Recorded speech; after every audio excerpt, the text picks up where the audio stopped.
Hello friends, कसे आहात सर्व.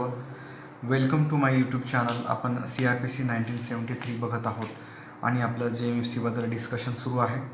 आपण आज नवीन टॉपिक बघणार आहोत, नवीन एक क्वेश्चन बघणार आहोत, तो म्हणजे कन्फेशन. एक महत्त्वाचा क्वेश्चन आहे. बऱ्याच वेळेला शॉर्ट नोटला आणि लाँग क्वेश्चन देखील बऱ्याच वेळेला विचारला गेलेला आहे. Section 164 confession. तर बघूयात की महत्त्वाचे काय काय प्रोव्हिजन्स आहेत कन्फेशनबद्दल. कन्फेशन म्हणजे कबुली जबाब गुन्ह्याची कबुली देणं.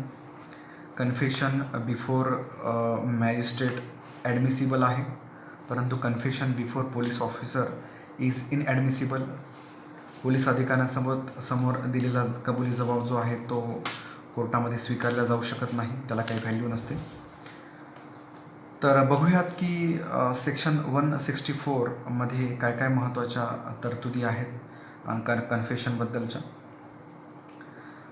तर कन्फेशन हे जे आहे ते मेट्रोपॉलिटन मॅजिस्ट्रेट किंवा JMFCचे पॉवर आहेत कन्फेशन रेकॉर्ड करण्याचे. Power of metropolitan magistrate or JMFC to record confessions or statement during investigation or before commencement of inquiry or trial. तपास चालू असताना हे कन्फेशन रेकॉर्ड करायचे असतात किंवा स्टेटमेंट रेकॉर्ड करायचं असतं. त्यानंतर आता कोण करू शकतं, तर only judicial magistrate or metropolitan magistrate may record confession or statement. फक्त ज्युडिशियल मॅजिस्ट्रेट किंवा मेट्रोपॉलिटन मॅजिस्ट्रेट, मेट्रोपॉलिटन एरिया असेल तर may record confession or statement. त्यानंतर he may record any confession or statement made to him during an investigation or before the commencement or of inquiry or trial. इन्व्हेस्टिगेशनच्या दरम्यान confession किंवा statement हे record केलं जाऊ शकतं किंवा before the commencement of inquiry or trial. Commencement जेव्हा होईल इन्क्वायरीची किंवा ट्रायलची, त्याच्या आधीच ते जे कन्फेशन आहे ते रेकॉर्ड केलं जाऊ शकतो. त्यानंतर no police can record the confession on whom any power of magistrate conferred. एखादा पोलीस अधिकारी ज्यावर मॅजिस्ट्रेटचे जे अधिकार आहेत ते कन्फर करण्यात आलेले आहेत, बहाल करण्यात आलेले आहेत, असा पोलीस अधिकारी कन्फेशन रेकॉर्ड करू शकत नाही. आणि इन जनरल देखील confession before police officer is inadmissible. Confession may also be recorded by audio, video, electronic means in the presence of the advocate of the accused. Confession हे audio, video, electronic मीन्सचा use करून देखील record केलं जाऊ शकतो, त्याची videography तयार केली जाऊ शकते. पण अशा वेळेला जे ॲडव्होकेट असतील आरोपीचे, त्यांच्या त्या प्रेझेन्सीमध्ये ते होणं गरजेचं आहे. आता हे पाहिले आपण जनरल प्रोव्हिजन कन्फेशनचे. आता प्रोसिजर काय आहे आणि प्रिकॉशन्स काय काय घ्यायचे आहेत while recording of the confession. Procedure and precautions recording confessions हा एक सेकंड पॉईंट आहे यातला महत्त्वाचा. तर यामध्ये पहिला आहे JMFC before recording confession shall explain to the person making it that he is not bound to make a confession and such confession may be used as evidence against him. एक महत्त्वाचा rule आहे, एक महत्त्वाची procedure आहे confession recording करत असतानाची, की मॅजिस्ट्रेटनी त्या आरोपीला सांगायचं आहे, कन्फेशन देण्याच्या आधीच त्याला सांगायचं आहे की ते कन्फेशन देणं त्याच्यावर बंधनकारक नाही आहे आणि त्याने जर तसं कन्फेशन जर दिलं तर ते त्याच्या विरुद्ध एव्हिडन्स म्हणून वापरलं जाऊ शकतं. He is not bound to make a confession and such confession may be used as evidence against him. ह्या ज्या दोन महत्त्वाच्या गोष्टी आहेत त्या मॅजिस्ट्रेटने सगळ्यात सुरुवातीला कन्फेशन रेकॉर्ड करण्याच्या आधीच त्या आरोपीला त्याची कल्पना देणं आवश्यक आहे, बंधनकारक आहे. Second, it must be made voluntarily, otherwise magistrate shall not record the confession. आता हे जे कन्फेशन आहे ते व्हॉलंटरीली तो जर आरोपी देत असेल तरच मॅजिस्ट्रेटने ते रेकॉर्ड करायचं आहे. Otherwise magistrate shawl not record the confession.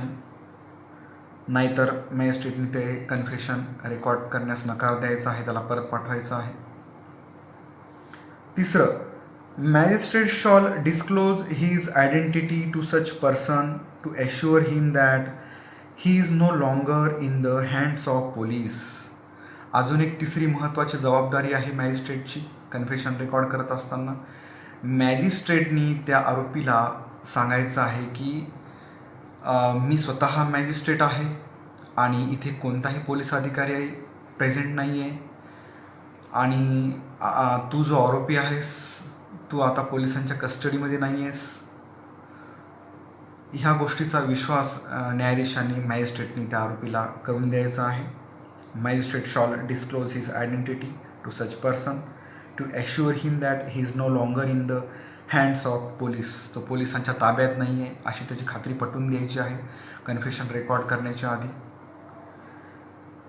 चौथा पॉईंट आहे, in the memorandum it is mandatory to mention the fact of giving above instructions and warning to the accused.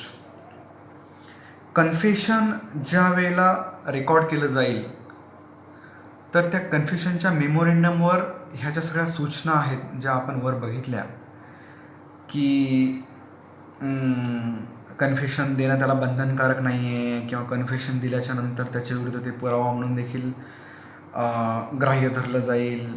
त्यानंतर मॅजिस्ट्रेटनी स्वतःची आयडेंटिटी जी आहे की मी न्यायाधीश आहे डिस्क्लोज केलं पाहिजे त्याच्यासमोर आणि त्याला एक भरोसा दिला पाहिजे की तो आता पोलिसांच्या ताब्यात नाही. ह्या ज्या सगळ्या टर्म्स आहेत, रूल्स आहेत, हे सगळे त्या मेमोरेंडममध्ये लिहायचे आहेत की हे सगळ्या गोष्टी मी कॉम्प्लाय केलेल्या आहेत. ह्या सर्व गोष्टी मी आरोपीला कन्फेशन देण्याच्या आधी समजून सांगितल्या आहेत आणि त्यानंतरच कन्फेशन हे रेकॉर्ड केलेलं आहे. त्यानंतर पाचवा पॉईंट आहे, no detention to police custody if he is not willing to make confession. Suppose कन्फेशनसाठी तो आरोपी मॅजिस्ट्रेटच्या समोर आला आहे परंतु काही कारणास्तव त्यांनी त्याचा जो मूड आहे तो चेंज केला, त्यांनी त्याचं जे डिसिजन आहे कन्फेशन द्यायचं ते चेंज केलं आणि तो आता कन्फेशन द्यायला नकार देतो आहे. तर अशा वेळेला त्याची जी कस्टडी आहे ती पोलीस कस्टडीमध्ये मॅजिस्ट्रेट देणार नाही त्याला पोलिसांच्या ताब्यामध्ये.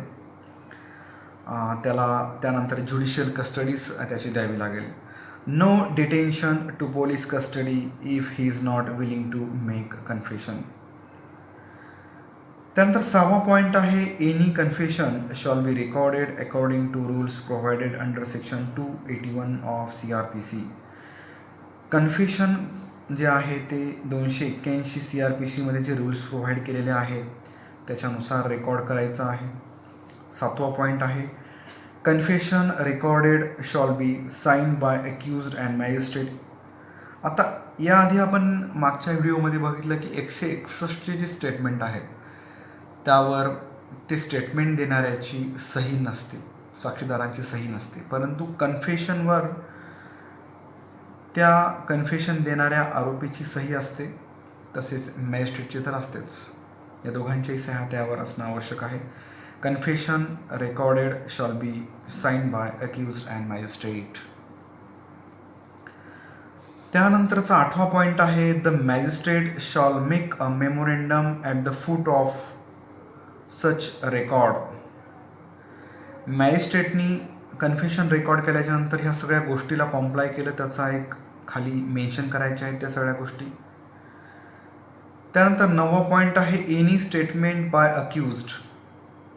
आता इथे कन्फेशन नाही आहे, कोणतंही दुसरं स्टेटमेंट जे आहे other than confession made under section 164(1) shall be recorded in the manner provided for the recording of evidence. The magistrate shall have the power to administer oath to the person whose statement is so recorded. आता statement जर असेल, confession नसेल परंतु एक साधं एक statement असेल ते रेकॉर्ड करायचं आहे. तर अशा वेळेला मॅजिस्ट्रेट ॲडमिनिस्टर करू शकतात ओथला, त्याला ओथ देऊ शकतात. मी जे बोलतोय ते खरं बोलतोय असं त्याला ओथ घ्यावी लागेल. No oath can be administered to the accused who is making a confessional statement before magistrate. आता ओथ जी आहे ती स्टेटमेंट जर असेल, तो स्टेटमेंट देत असेल मॅजिस्ट्रेटच्या समोर एखादा आरोपी, तर अशा वेळेलाच फक्त मॅजिस्ट्रेटने त्याला ओथ द्यायची आहे. पण तो कन्फेशन जर देत असेल, त्यांनी केलेल्या गुन्ह्याची जर तो कबुली देत असेल, तर अशा वेळेला त्याला ओथ द्यायची नसते. No oath can be administered to the accused who is making a confessional statement before magistrate. त्यानंतर 11वा पॉईंट आहे statement of victim in case of offences against woman. 354 असेल, 376 रिलेटेड ऑफेन्सेस असतील, 509 असेल IPC. तर अशा सर्कमस्टन्सेसमध्ये JMFC shall record the statement of the victim after administering the oath to her and provisions of recording of evidence shall apply. अशा वेळेला काय करायचं असतं JMFCनी की ओथ त्याला द्यायची असते त्या व्हिक्टीमला आणि त्यानंतर ते जे स्टेटमेंट आहे ते रेकॉर्ड करायचं आहे. 12वा पॉईंट आहे if victim is temporarily or permanently mentally or physically disable the magistrate shall take the assistance of an interpreter. Victim suppose बोलण्याच्या परिस्थितीमध्ये नसेल, टेम्पररीली परमनंटली ती मेंटली किंवा फिजिकली डिसेबल झाली असेल तिच्यासोबत झालेल्या घटनेमुळे, गुन्ह्यामुळे, तर अशा वेळेला इंटरप्रिटरची मदत घेतली जाऊ शकते, जेणेकरून तिचे जे इशारे असतील, तिचे जे हावभाव असतील त्याला इंटरप्रिट करता येईल. त्यानंतर 13वा पॉईंट आहे such statement made by the person with the assistance of an interpreter shall be videographed. अशा इंटरप्रिटरची सपोज हेल्प घेतली असेल तर त्याचं व्हिडिओग्राफी करायची, व्हिडिओ शूटिंग त्याची करायची आहे वुमेन याच्या बाबतीत, वुमेन व्हिक्टीमच्या बाबतीमध्ये. त्यानंतर 14वा पॉईंट आहे सच स्टेटमेंट म्हणजे कुणाचं डिसेबल झालेल्या व्हिक्टीमचं आपण बघतोय ते shall be considered a statement in lieu of examination in chief as specified under section 137 of Evidence Act such that the maker of the statement can be cross-examined on such statement without the need for recording the same at the time of the trial. Disable व्हिक्टीमचं जे statement आहे ते statement in lieu of examination in chief, कोर्टामध्ये witness बॉक्समध्ये बोलून examination in chief घेतली जाते. त्याच्याऐवजी तिनं जे स्टेटमेंट दिलेलं आहे इंटरप्रिटरच्या साह्यानं असेल किंवा तिनं जे हॉस्पिटलमध्ये असेल तर ते 137च्या तरतुदीनुसार statement in lieu of examination chief असं समजलं जाईल. आणि अशा वेळेला the maker of the statement, त्या स्टेटमेंट देणाऱ्या व्यक्तीला क्रॉस एक्झामिन केला जाऊ शकतं त्या स्टेटमेंटवर without the need for recording the same at the time of the trial. त्यानंतर 15वा पॉईंट आहे the magistrate recording a confession or statement under section 164 shall forward it to the magistrate by whom the case is to be inquired into or triad.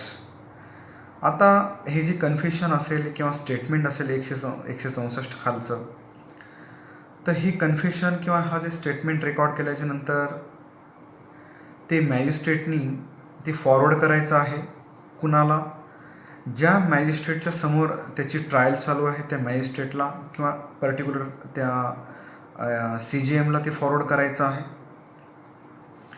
तर अशा रीतीने आपण procedure आणि precautions while recording the confession बघितलं 164 of CRPC.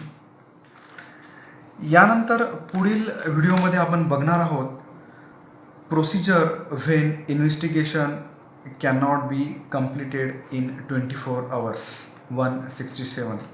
एक महत्त्वाचा question आहे JMFC मेन्ससाठी.